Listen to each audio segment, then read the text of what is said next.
Hey everyone, I need your attention for 1 minute. This is not one of those ads. This is something that has changed my entire life. If you've been listening to this podcast, you know that this is all about personal development as the foundation for everything good in your life. And this podcast is now sponsored by Growth Day, which is the world's first all-in-one personal development app. I mean, oh my gosh, can you imagine having everything all in one place that you need to create the life that you want?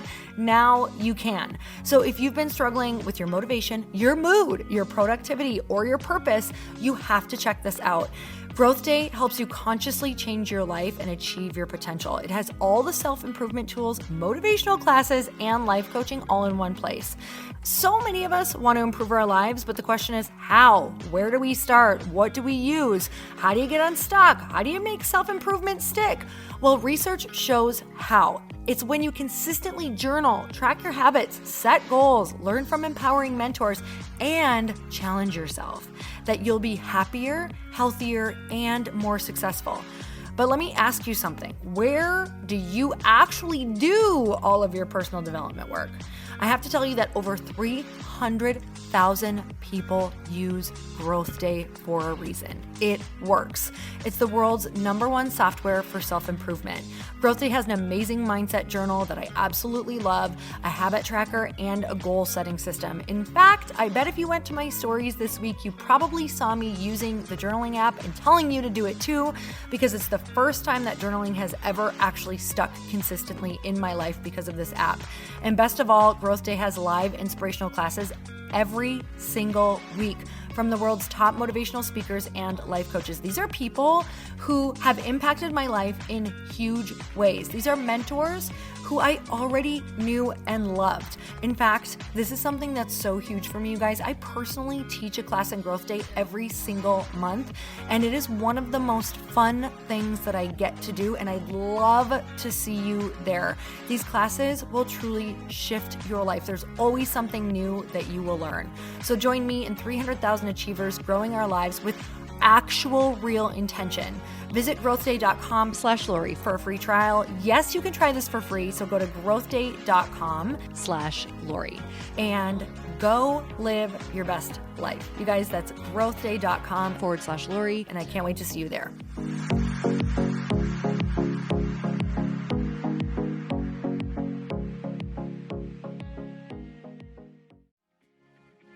And so we've got this amazing, pure product, but the way we talk about it, we just created a platform to have as much fun as we possibly could with it. Welcome to the Earn Your Happy podcast. I'm Lori Harder, founder of The Bliss Project, 3-time fitness world champion, fitness expert, and cover model turned self-love junkie, lifestyle entrepreneur, and author. Each week, I'll bring you a guest or a thought that will help you bust through your fears, connect to your soul, and get focused and clear so you can elevate your life, business, and relationships. We don't wait until we're ready for someone to tell us we're good enough. We take what we want and we anoint ourselves. Get ready to earn, own, and unapologetically rock your happiness every single day. Are you with me? Here we go.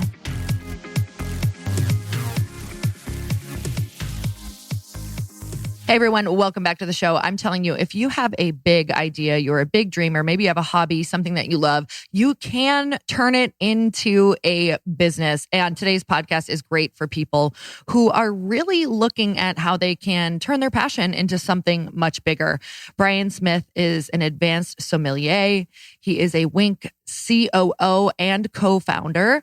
Brian is driven by a passion to share great wine with as many people as possible. I feel like him and I have the same passion. The role of Wink co-founder and COO furthers his mission to create and connect great products with today's consumer. Brian combines his years of experience as a sommelier, winemaker, and brand builder to oversee the world's most innovative and culturally relevant wine program. A firm believer in creative collaboration collaboration. He's led Wink to partner with Charity Water, New York Times bestselling author Atticus, and designer Jonathan Simkai. Brian and his team of winemakers carefully craft more than 100 wines a year from grape to glass. Prior to Wink, Brian founded successful finance and fashion startups. His previous wine experience includes creating the wine program for the tech-enabled Clos Wine in New York and founding the millennial cult brand Jolie Follet Rosé. You guys, listen to this show. If you want to scale whatever it is that you are doing, listen in to how creative he's gotten with something that maybe did not have a very creative background. Let's go. Brian, I'm so excited to have you on the show. Thank you so much for coming on. Thank you. I'm excited to be here. Yeah, you are doing some really cool stuff. I would love for you to give a little bit of background before we dive into just like all of the other amazing topics we were chatting about earlier. But if you could give a little bit of background into what you're doing right now and also what you're most excited about right now. Cool. That's awesome. Right now I'm sitting in my garage working, which is really what I do cool most looking of the garage, time. By the way. I'm really excited to get out of my garage, as many of us are. Yep. But jokes aside, I'm really lucky I get to do something that I absolutely love. I fell in love with wine a long time ago. I didn't grow up in a wine drinking family. I was a pro snowboarder, so I was more on the sort of Pabst Blue Ribbon train than wine. But ultimately was exposed to the category and absolutely fell in love with it. And many years later, what I do today, I'm co-founder and president at Wink Wines. We are a direct consumer winery. We create brands and connect with consumers online and offline as well. Some of our notable brands are Summer Water and a new one that we just launched that's really exciting called Wonderful Wine Co. So I get to be an evangelist for something that I personally enjoy, that I love the creativity and craft that goes into. And we're constantly innovating and figuring out how we just reach more people with this message. Oh my gosh. So something you don't know, I'm extra interested in this conversation right now because I'm starting a wine-based seltzer.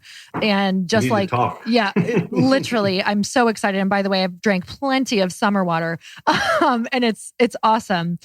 And I think it's so cool how, number one, I was a snowboarder as well and drank plenty of Pabst Blue Ribbon. So this is great. All right. We could talk about that evolution of ourselves and our palate.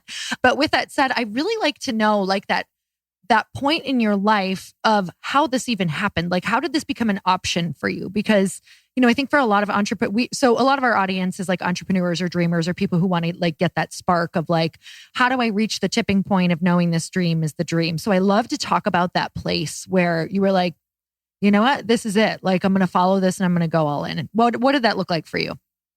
Yeah, so it was pretty interesting. I left college and just went to snowboard more. Yeah. I competed in college, and after college, I did a season in Utah, and then I made my way to Jackson Hole, Wyoming. So I was kind of living in Jackson, ski bum lifestyle, snowboarding every single day, not even really working for a while, just kind of making it happen. Yeah. And I had to get a job. My snowboarding sponsorships were kind of meager and kind of dried up, and I was doing more backcountry riding. And I got a job in a wine shop, and I had no idea like anything about wine. There was a liquor store in downtown, and people would come in and ask me, what's the difference between should I get this Cabernet or this Cabernet? And one's like $50 and one's like $12. Yeah. I had no clue. I didn't even know what Cabernet was. And it was kind of interesting because it was actually out of that like inability to serve the customer and insecurity around the product that I started reading about it, tasting.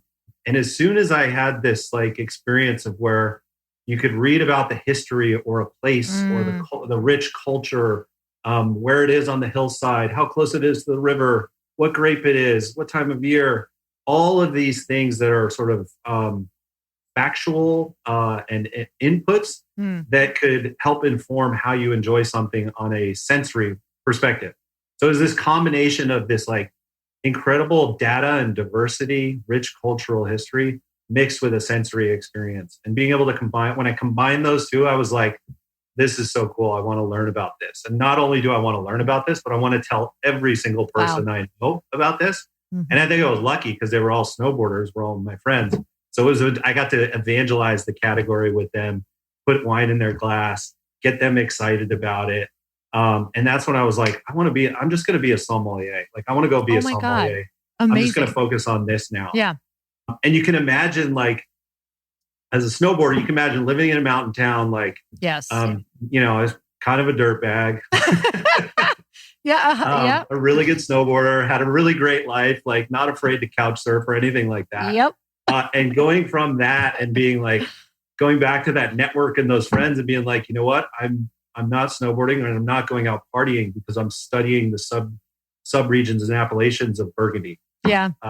And I want to understand, like, I want to understand this at a really deep level. My friends were like, what has happened? Yeah. Like, what happened to you? Did some of them like get interested along with you? Yeah, it's kind of amazing, actually. So yeah.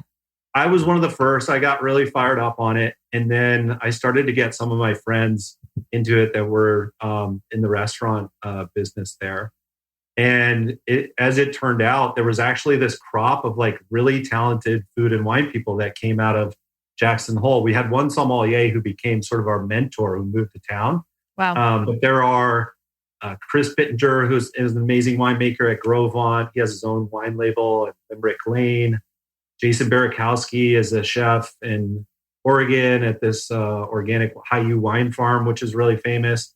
There's about 8 people that have kind of sprung out as restaurateurs.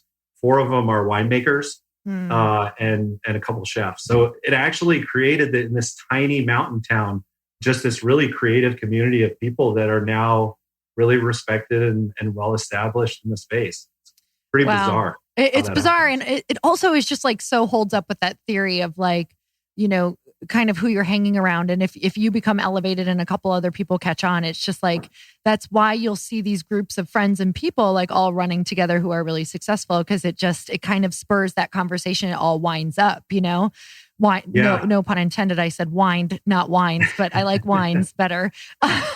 Yeah. It's so cool. It's so true. It's kind of like you I was talking about this with my business partner about something else. I mean, we really live in our businesses, right? Like, like he and I, that's all we talk about all the time. It's, we're talking about macroeconomic things, but it all comes back to this. We're just living in our business. And it pushes sort of creativity and conversation and progresses people at a rate when they're kind of living in this passion or this thing that's really tough to find sort of on your own. And I think that's what happened in Jackson Hole. All of our time together were creative conversations around subjects that we were just super excited about that actually became, really great careers for everyone. Yeah. And it doesn't surprise me like a group of, snowboarders either, because they, as much of, dirt bags that they all were and we all were. Yeah. We know what we're saying. Like, we're just kind of, I trust me, there isn't a better word for a couple of years of my life, but it definitely, they were also like so creative, like, because it was an outlet, right? So for a lot of like creative frustration is what I found for a lot of them, like artists, musicians, like all of those things. So that does not surprise me at all. Like when you can channel that into something that you enjoy. And also I love, I think wine it's just so much fun because it is like when I talk to a lot of people about falling in love with wine, it's like such a visceral moment. Like my husband and I, whatever bottle we're opening, we always ask, like, we pick a memory from that year of whatever was going on. And we always say, where were we and what were we doing? And then we think about the winemakers and who, like, what they were doing. And it creates this like really, it's just it makes just drinking wine into an experience. And it sounds like you're obsessed with, like creating experiences for people as well. Yeah, absolutely. That is a big part of it. And I did that. So I had a big wine collection when I lived in Jackson. And when I moved out of there to go be a sommelier, I sold most of it. And I gave one bottle to a friend who let me stay in his house and on his couch for like 2 weeks before I left. And I wrote, don't drink until, 15 years later, and gave it to him. And he had no idea what it was. We kind of lost touch. And he got my number and sent me a text. Years later, he had waited and then actually had it like with his now wife. Yeah. And was like, I just drank it. I was thinking about you and reached out. Yeah. So pretty amazing that just a bottle of wine can do that. But yeah, I mean, I think now more than ever, creating experiences we're starving for them, right? Yeah. Like in this current time. And I think wine just has historical significance Yes. and efficacy for creating experiences, right? It's a shared experience. So you open the bottle, you share it with people. You typically sit across from people. You're engaged. You're kind of trying to take time out, and it can be its own experience, or it can be a great addition to a moment in time where you're like kind of stopping and pausing, Yeah. and just like living a little bit. Yeah, I love that. It's a time capsule for sure. Like, it just it can really lock in memories, which is so cool. So what would be an ideal, like if every bottle of wine you knew could send out an experience to people, like what would that experience be for people when you are knowing that they're getting a bottle of wine? Like what's the perfect experience? The perfect experience. I'm going to have to, I'll try and articulate this succinctly. I'm sure you can tell that the way I speak sort of rambles on and I make on. no sense. So welcome to the show. So I will follow what you're saying though. I think right now it's just like that moment of pause and like self-care, right? There's something selfish about it, but there's something also about sharing that moment. I think I like the social aspect of wine. I mean, when I sit down with people and have a great meal and I pour them something special, I'm giving them something and inviting them something, but I also like the feeling of having my own sip and having it sort of warm my chest and my soul and sort of open up conversation. So I think it's taking a moment to pause selfishly, but also like I wish it could deliver more wonderful social moments where we aren't distracted and we're just enjoying each other. Oh, that's so cool. And it really is like a time to be able to set intentions, which is cool. And you can, I think that when a bottle is well thought out, it can deliver that too. It's funny, like you look in your fridge, if you get a really good bottle of wine that you're chilling or something, it's like, oh, that's going to be a good time. Like, you're going to have fun. Where if I look at my, my steak or my T-bone, I'm never like, oh, that's going to be a great time with everyone. Like, which it will be, too, but like, it just represents like, how you're going to feel and you're going to like stop and enjoy, which is just so cool. So you're doing, you started your company, which I would love for you just to share. You have another branch that you're doing as well off of your company. So if you could share a little bit about the two different things that you're working in. Yeah, sure. So, the core company or the parent company is called Wink. You can go to wink.com and you can find some really amazing wines from around the world, all direct from source. And we do a cute little quiz that tells us about your palate. And then we start to make recommendations based on those answers.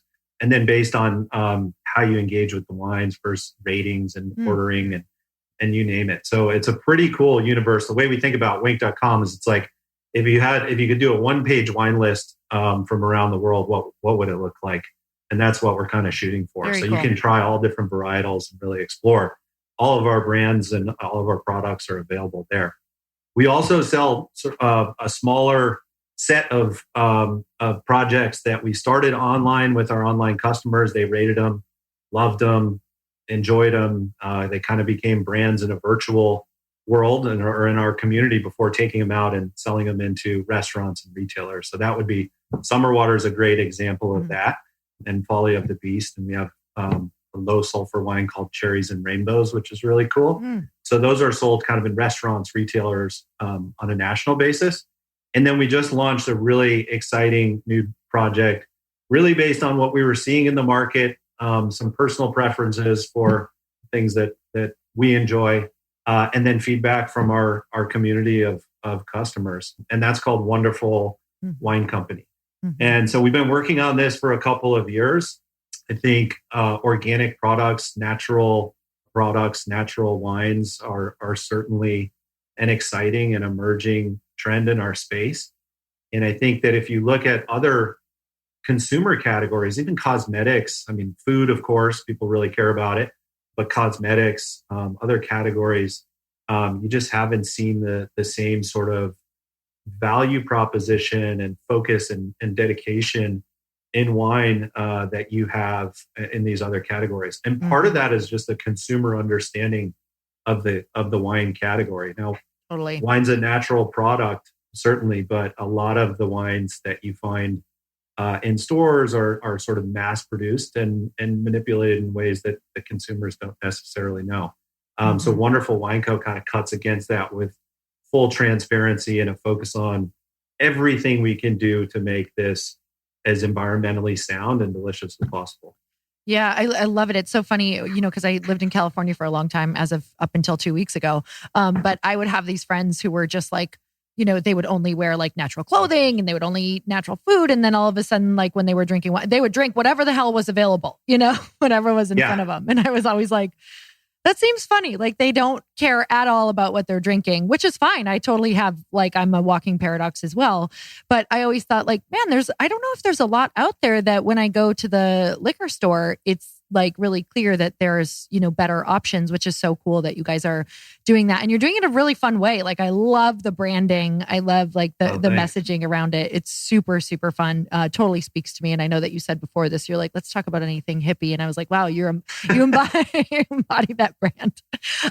So it's so much fun. It's like, it feels like fully, what I'm loving is it truly feels like a brand. Like, I look at the shelves a lot and it's like, there's not necessarily a story attached to, even though I think wine tells its own story, it's kind of like also like feeling a personality within that wine, which is so much fun. So what made you kind of decide to go the route that you went where it felt like a lot of personality within the company, within like on the bottle? Essentially. Yeah, for sure. I mean, we wanted to start with organic products, great quality, low intervention, no additives or anything like that. So the product was really important. And then as we thought about how do we tell it? We've got great product. How do we tell like a story that's kind of interesting and fun for people that we can really like lean into? We came up with this idea of wellness without deprivation. Right. So it's, everybody has their own kind of version of wellness. And, at the end of the day, it's wine. So, I mean, you're drinking an alcoholic beverage. So some people don't drink because of their wellness program. Others feel they need to drink a lot because of their wellness program. Varying degrees, but it's wine. And so, one thing about wellness is that it's not rigid. And I think this is a change that has occurred in the last 5 years. Yeah. Even there are a lot of different things that mean wellness to a lot of different people, and you kind of pull in different things that you find works for you. It doesn't have to be this like extremely rigid set of sort of inputs for your body or your life. And so that's how we approached it. And we were like, well, if it's wellness without deprivation, then it's really like it's a wholesome sort of better for you selection that's optimistic on life, right? Because it's still wine, you're still celebrating, you're still sharing those moments. And we were like, so let's just go super optimistic and wonderful. So it's really fun because it's so non-traditional. Like in our ads and our social channels, it's like our tasting notes are like, tastes like dolphin rides and like scoring and being an astronaut. And like, I just murdered that, but it's right here. Tastes like dolphin rides and being promoted to head astronaut. Oh my God. It's amazing. Tastes like magic hour, being right and beating the high score. Oh, that tastes good. And so we've got like this stealthy, that sounds great. Yeah, like give me some of that. And so we've got this amazing, like pure product, but the way we talk about it, we just created a platform to have as much fun as we possibly could with it. I have to take a minute to tell you about Super Coffee. You guys, if you ask my husband one quirky thing about me, he would probably say it's that when I find something I love, I could literally eat it or drink it every single day of my life. And that's exactly what happened with Super Coffee long before this partnership even evolved. I was having Super Coffee every single day in the afternoon and still am, because all the time I'm constantly looking for something to snack on, and I love my beverages. So you guys, this is such a great alternative for me to not only get that sweet fix, but also to get something that's super satisfying. So Super Coffee is healthy and delicious. It's a great alternative to sugary coffee drinks like Frappuccinos, Dunkin' Donuts, Starbucks, energy drinks, all of the things. It combines the caffeine from coffee with protein and healthy fats, and it gives you hours of focused energy with no jitters or crash. You guys, the first time I tried it, I literally could not believe that it was only 80 calories. It's keto-friendly, lactose-free, and gluten-free. It's a best seller. Their best seller is their bottled coffee, but they also make tasty canned espressos, coffee creamers, and ground coffee. I've been using the coffee creamers every single morning. My favorite flavor is the mocha in their ready-to-drink bottle. And it was recently named the fastest growing food and beverage brand in America by Inc. magazine. You guys, they also have this amazing chocolate mint flavor. And if you love chocolate mint, I'm telling you, it is epic. Super Coffee has a 60-day money-back guarantee, meaning if you don't love it, you get your money back, no questions asked. We've worked out an exclusive deal for Earn Your Happy listeners. Receive 25% off your entire first purchase. I recommend trying one of their best-selling variety packs or bundles. It's a great way to try all of their delicious flavors. To claim this deal, go to drinksupercoffee.com/Lori or use code Lori at checkout. Super Coffee is also available nationwide in over 25,000 stores like Target, Whole Foods, Walmart, Kroger, and CVS. You guys pick some up. You'll thank me. And so I think getting to that place, though, in your career, or like, honestly, it's getting to that place within yourself. You know, I think a lot of people would love more freedom in what they do or in their business.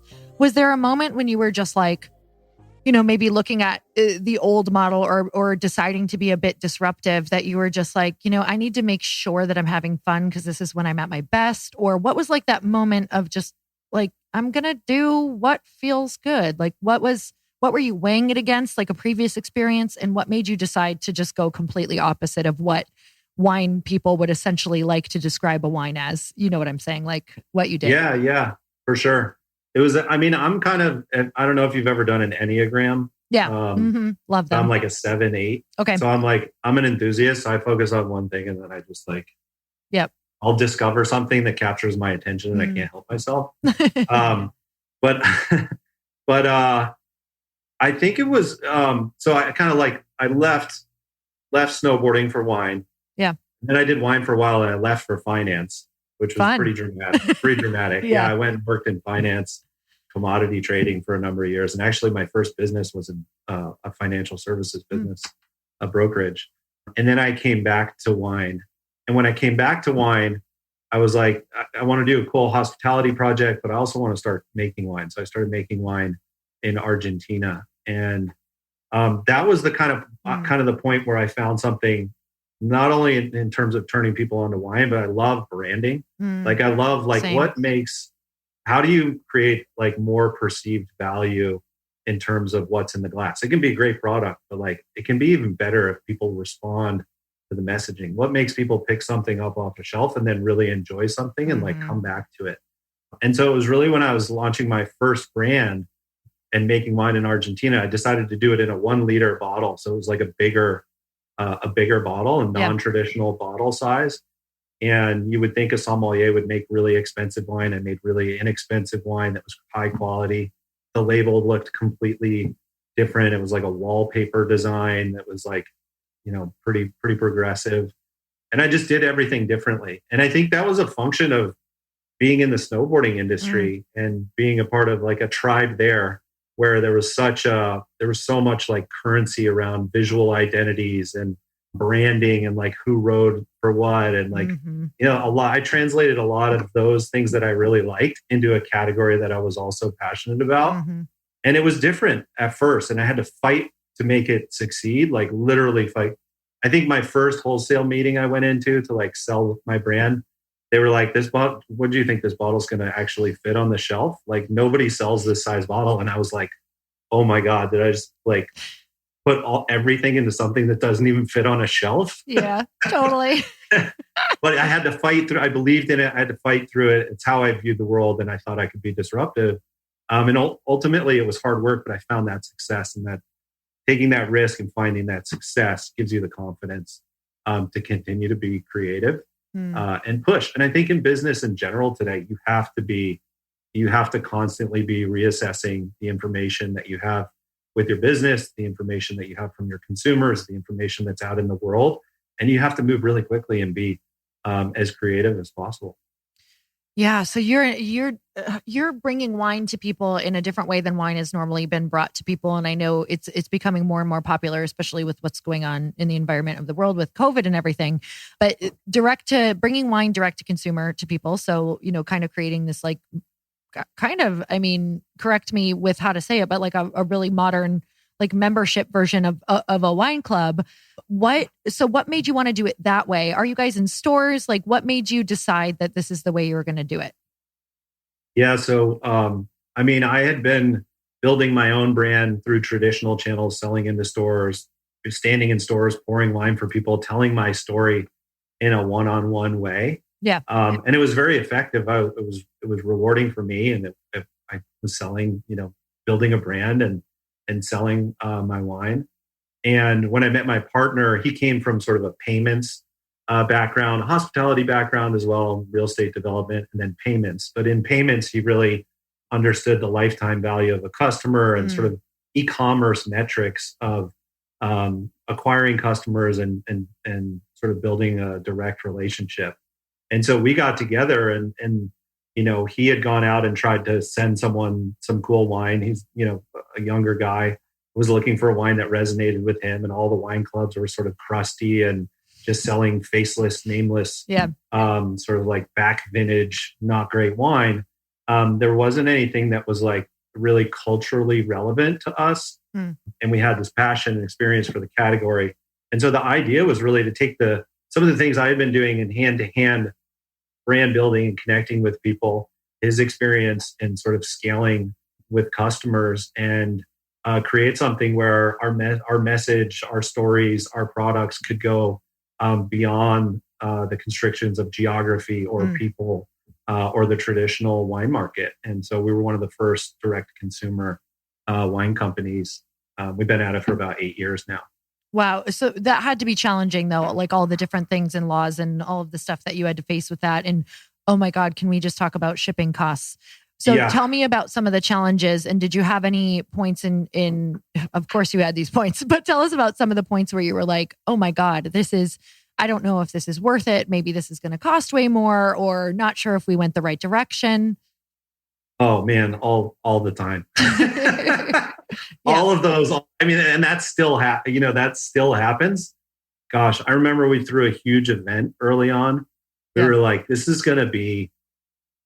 event is going to be so awesome and so cool. And we're going to acquire all of these. This was like really early on. We're going to acquire all of these customers. We're going to come away and like 90% of the people there are going to be like members, and they're going to sign up for lifetime. And it was an awesome party. We all had an amazing time. I think we got like 2 customers from it. Oh man. And blew like our entire budget. So it was God. Okay, that's not going to work. So what went wrong with that? If you could go back, like what was it? I don't think we understand, I don't think we understood converting customers to members versus having a great brand moment. Got it. I think that's constantly in conflict with brands and budgets in terms of companies. Like there's sort of the soft, organic brand building actions and opportunities. And then there's sort of the conversion metrics of what makes a healthy business. And I think we were so early on, we just had no idea.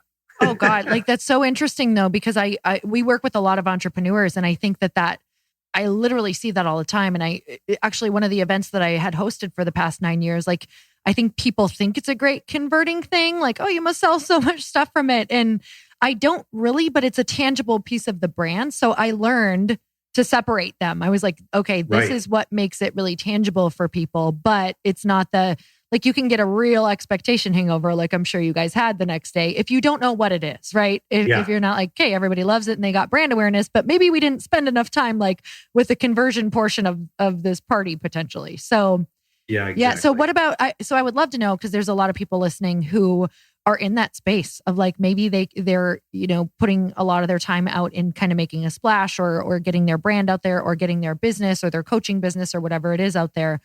What do you think is the magic of like attraction and then conversion? I know that's a very large question. The magic of attraction, and sorry, I missed And the other then part. and then conversion. Like, what needs to happen to convert those people? Yeah, I think it's a number of things. I think you have to check. I don't know. In starting a business, I think you have to check your vision, and if it's a CPG business, for example, or it could be any business. Yeah. Usually, you're coming into it with like a lot of conviction and a really big vision. Yeah. On what could be. And I think there are many more examples and many more lessons than what I've gone through. But that one in particular is kind of like checking your aspirations against your business case, right? Like, and making sure that you're thinking through when you're deploying dollars and time and resources in an early stage. You want to be realistic with yourself about a return. Until you can get data and sort of adjust from there. And I don't think it was a big swing for us. The appropriate, decision for us would be to try a smaller event and trial it and work on a process in terms of how we communicated with people and what the flow was to trigger the result that we need to be sustainable as a company so that we can reinvest and take more risks in the future. And we clearly we just didn't do that. So I think it's like checking your vision for the company against your business case and then figuring out how to like A/B test and lean in and get on a track for optimization and learning versus just like giant swings with enthusiasm. Yeah. That is such good advice. I can tell you plenty of times when I did that. Yeah, I was like, I continue to do it. But. yeah, that's the fun part. That's the part where you're like, yeah, this idea is brilliant. Like I can feel it.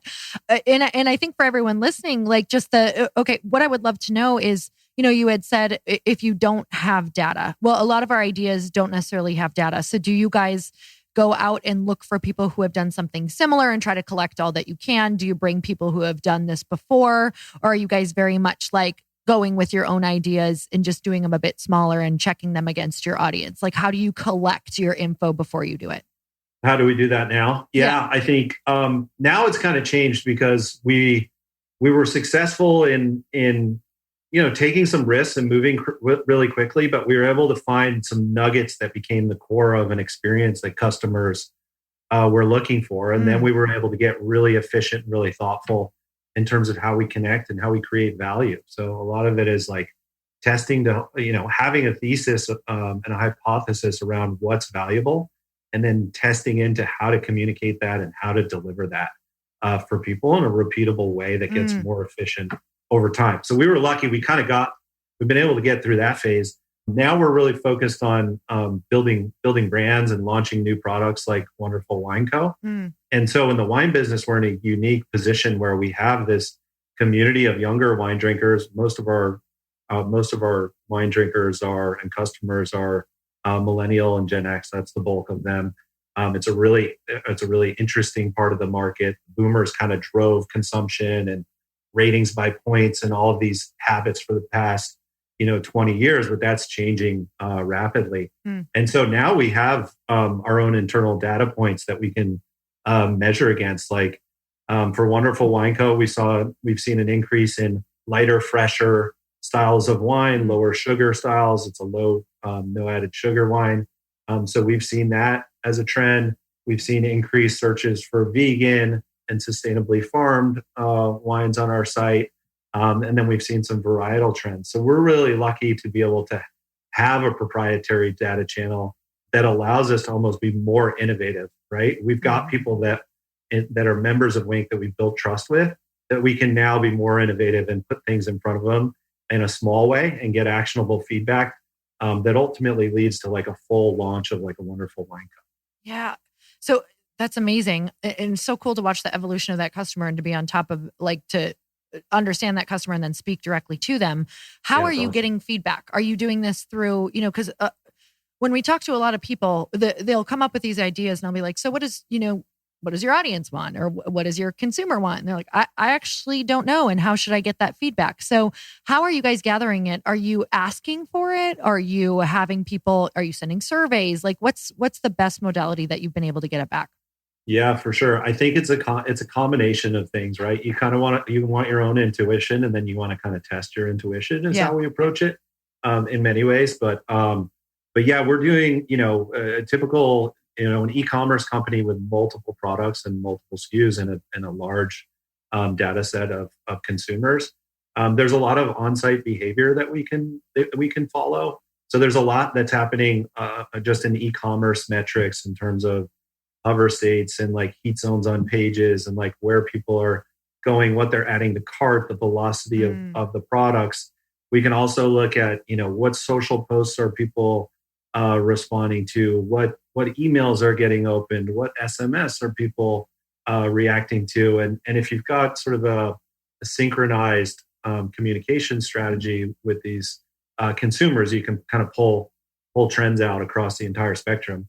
I also think it's really important to survey your consumers, for NPS, so you know like how you're doing as a company and if you're delivering happiness for people and delivering on your promise. Just for people who don't and know, then, you said NPS. What is NPS?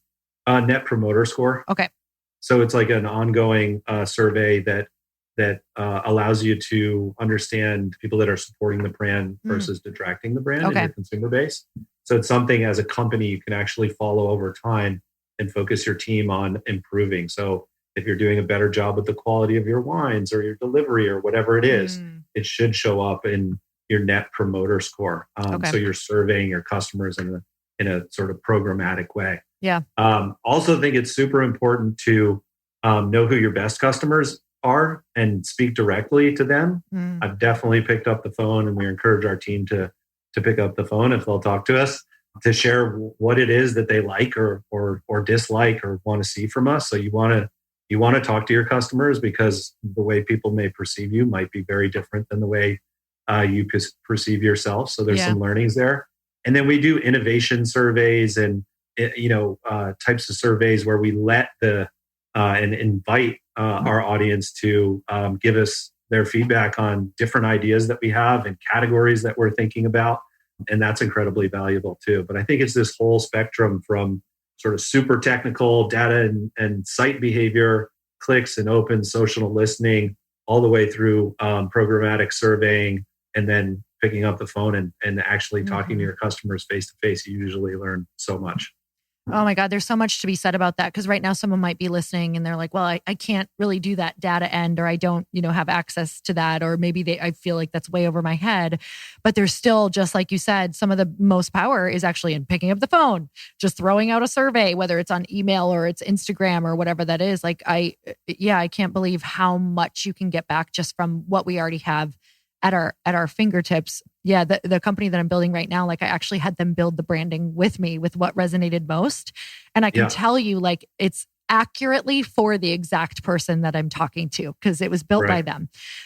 So we all have access to it now. It's such a cool world that, especially now with your brand, it's so social media friendly, especially for who you're going after, that there's so much data there that's accessible to everyone. So if you guys are listening, you already have, places that you can access a lot of this information to get started or to move forward even more. So what is something that is like lighting you up right now that you're just like, I am so super excited about this project that I get to work on? Or maybe it's like this idea that's not out there yet. Maybe you can't share it. Maybe you can share a little bit about it.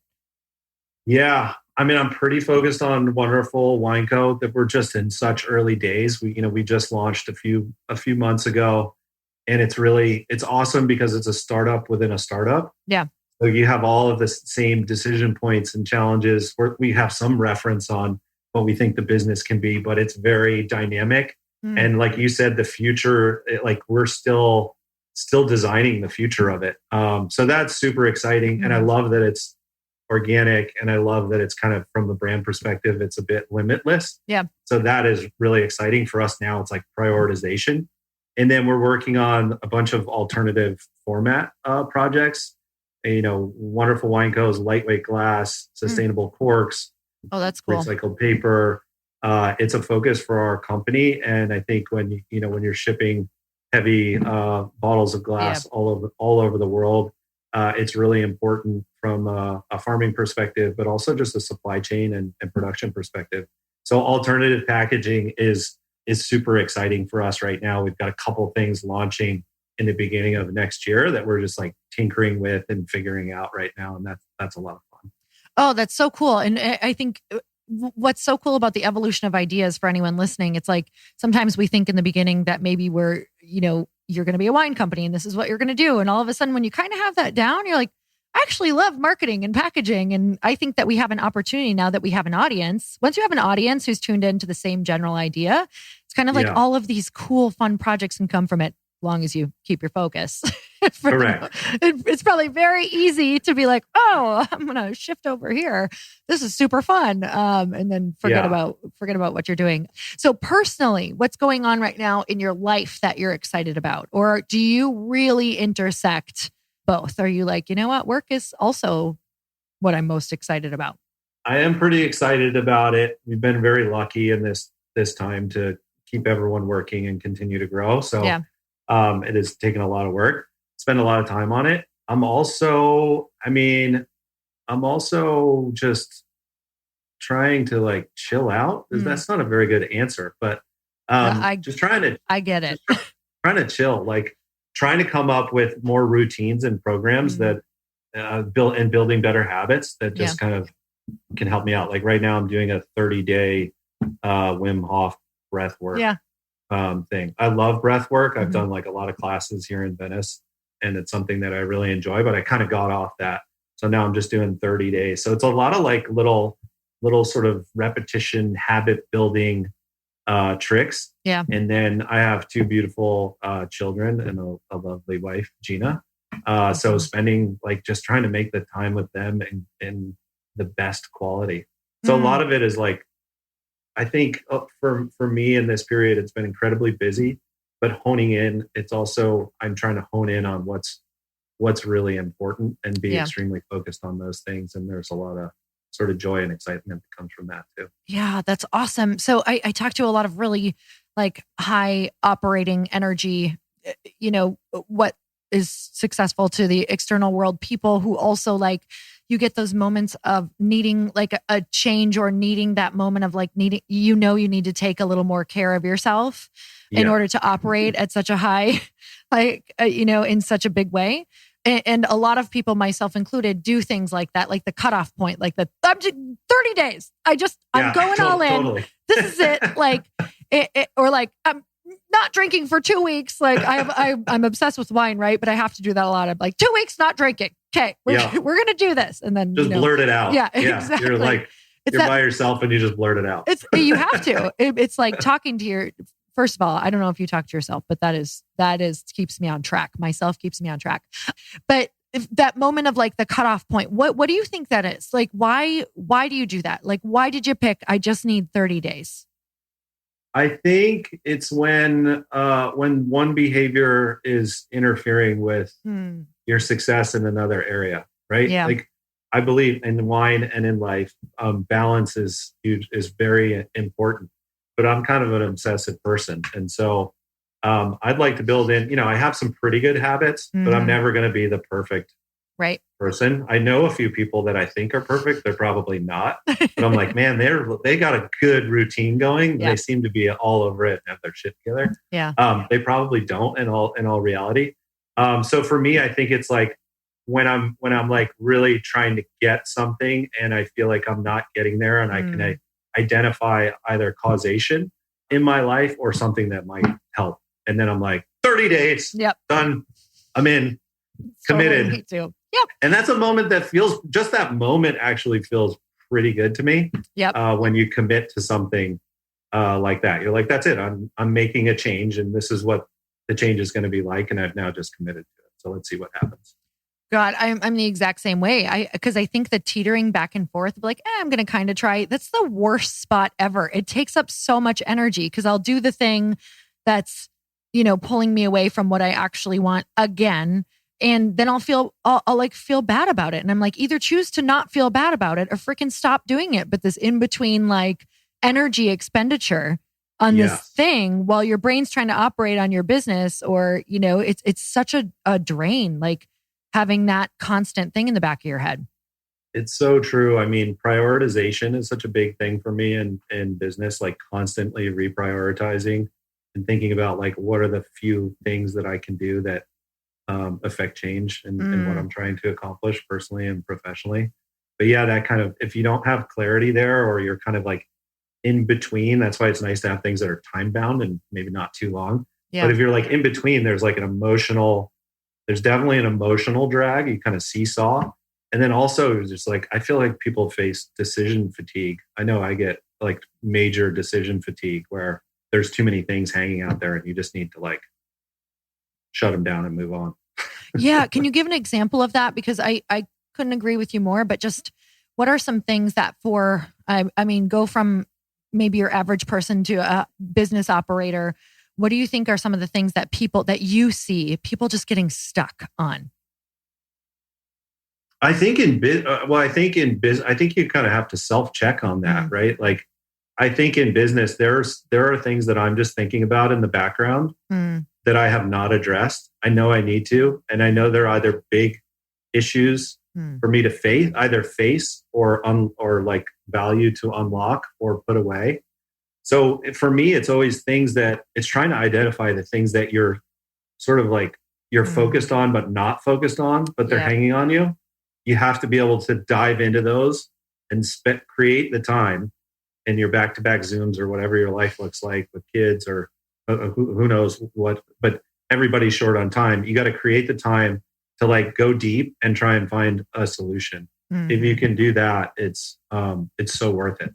Because it keeps you moving on whatever it is. It could be a personal thing, it could be a health thing, it could be a family thing. We're so distracted now. So like if you can, sense what that thing is, identify it, and then take the time to dive in deep and try and solve it. That's how I try and approach it. Yeah. Best advice ever, you guys, for sure. I always I view it as having all of your windows on your computer open.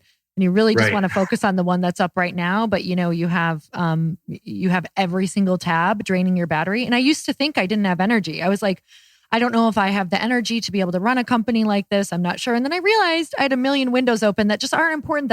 They are important, but they needed to be dealt with. And it's like, life is. And I think that is how majority of people are operating. Like there's always that conversation they need to have.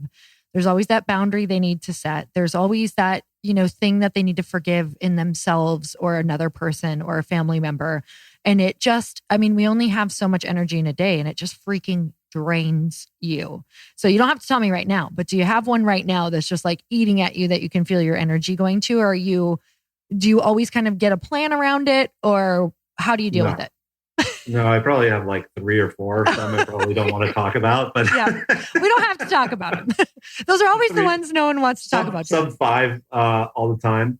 I've got some business things that I'm trying to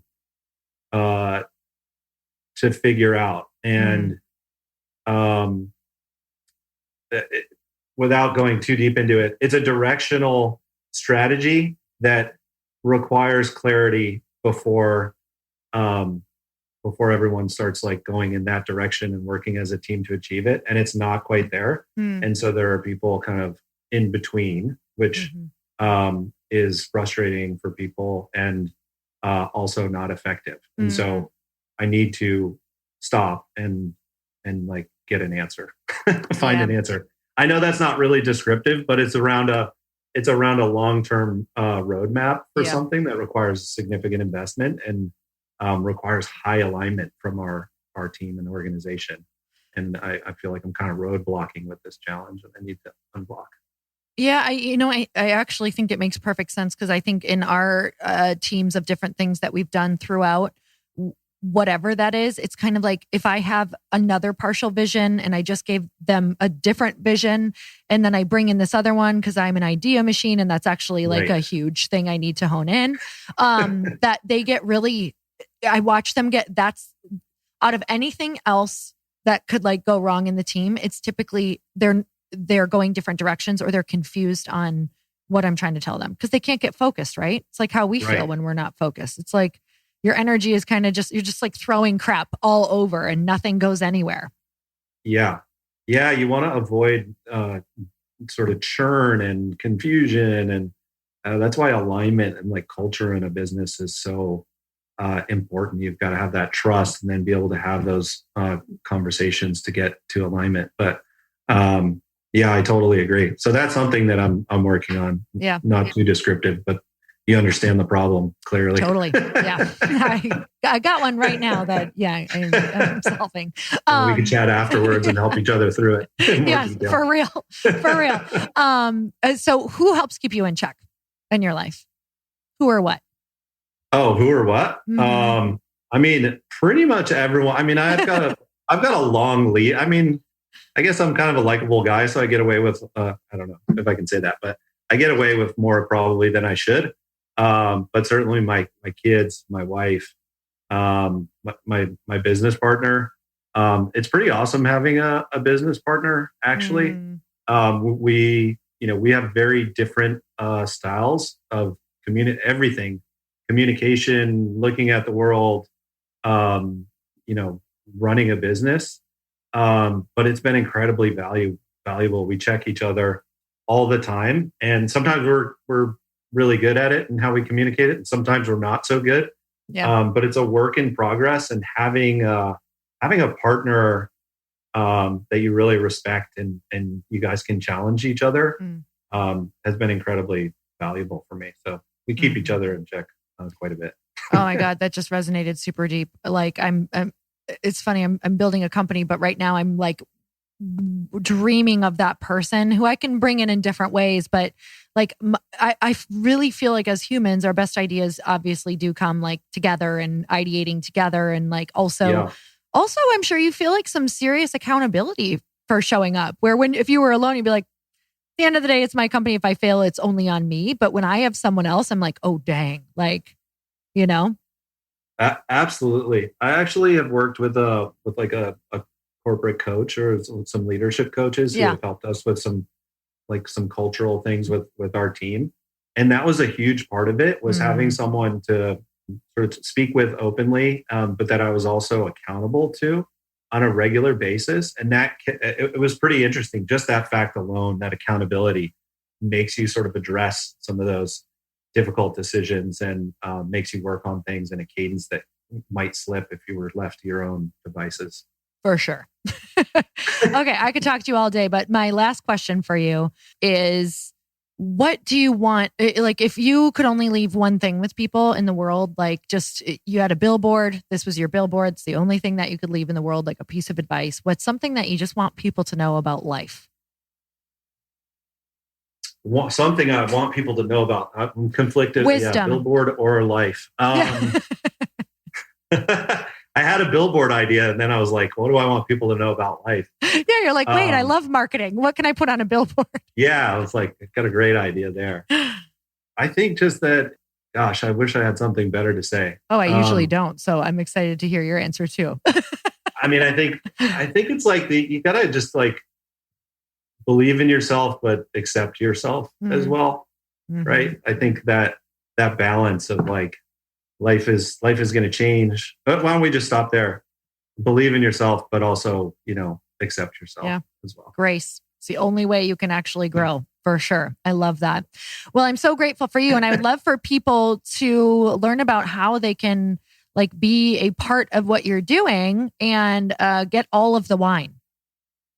Yes, please visit us at wink.com or wonderfulwine.com or in any number of retailers, and hopefully soon more of our restaurant partners coming back, and we'd love to pour you a glass of wine and share what we're so excited about. Thank you so much. You guys, it's literally such a fun brand. It's the most beautiful, fun branding. I think it's such an awesome gift because it's very unique. You're giving wine, but you're giving wine in such it feels like a new experience of wine. So definitely go check it out. Something that we love to do for our guest, Brian, is that everybody gets to either tag you or the wine brand and let you know what their biggest takeaway was. So what would you like them to tag on Instagram? You can tag at Wonderful Wine Co. I'm at B Smithley. Amazing. BSMITHLY. Yep. Okay, amazing. So you guys definitely Tag those 2 tags and let him know what your biggest takeaway was or if you had an aha moment. And until next time, earn your happy. Bye, everyone. Thank you guys so much for spending this time with me on the Earn Your Happy podcast. I am so glad that you stopped by. If you could take 1 second to share this episode with someone you think would love it, that would be absolutely amazing, and we would be forever grateful. Also, please leave us a review if you feel so moved by going to iTunes and leaving us an honest thought, an honest comment. Tell us what you think. Tell us what you want to hear more of. It would really help us out on our journey to helping thousands and thousands of people. Until then, don't forget to earn your happy. Thanks again, guys. Bye-bye.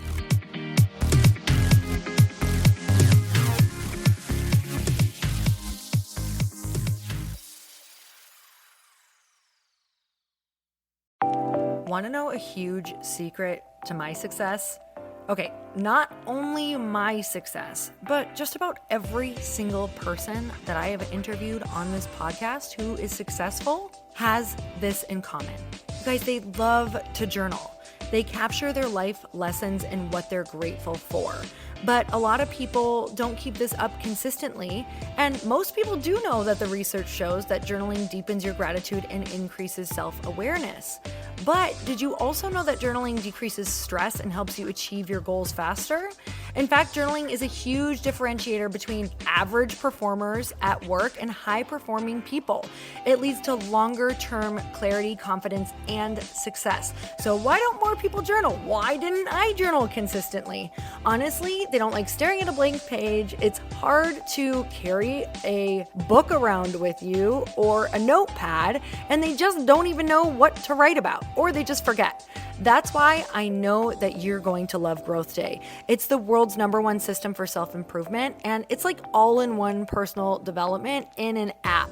And it has an awesome digital journal, and people love it. Growth Day's digital journal has hundreds of research-backed writing prompts for self-reflection, positive mindset, confidence building, and success. I use them all the time, and it makes me think in ways that I typically don't, and it makes me ask myself better questions, which we all know gets better results in our life. It even has prompts that help you develop a daily, weekly, or monthly habit of reflecting on your life and identifying areas to grow. So it's a perfect time of year to start journaling, you guys. When you sign up at Growth Day, you also get systems for habit tracking, goal setting, and scoring, and improving every area of your life. Best of all, I get to teach there too, you guys. I'm so excited. I hope that I get to see you. I teach live in Growth Day every single month with a new topic just for you. So join me there. Start your free trial at growthday.com/Lori.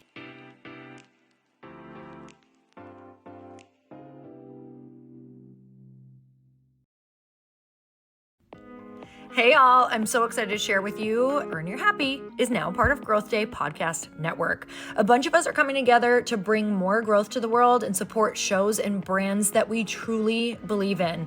And one of my friends is also on the network, and I'd love for you to go subscribe to his show. You guys, Trent Shelton has the most incredible podcast. It's called Straight Up with Trent Shelton, and it's going to remind you that you are built for this. I have heard Trent speak in person multiple times. I've listened to his podcast a ton. He's coming on the show, and I literally cannot wait because this man just spits straight fire. It is like truth that goes to your core and makes you take action right away. If you want one of those podcasts that when you're just out on a walk, you can't help but want to start running and run through a wall in your life, this is the show to go listen to. So you guys, make sure that you go subscribe to the show, Straight Up with Trent Shelton. You're going to love it.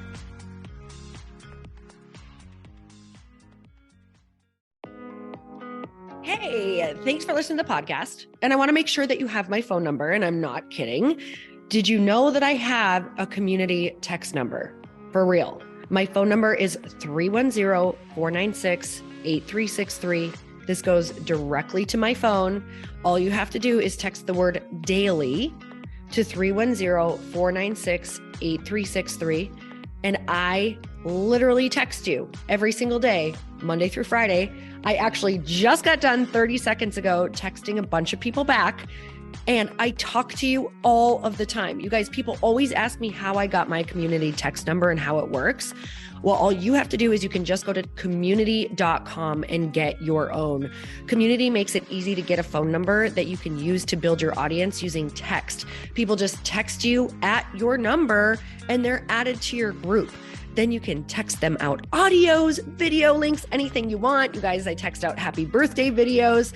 I love to send podcast links, thoughts about life, book recommendations, different events that I'm doing in the local area. Texting gets me out of the noise of social media and directly into your hand. And now you can start texting your people too.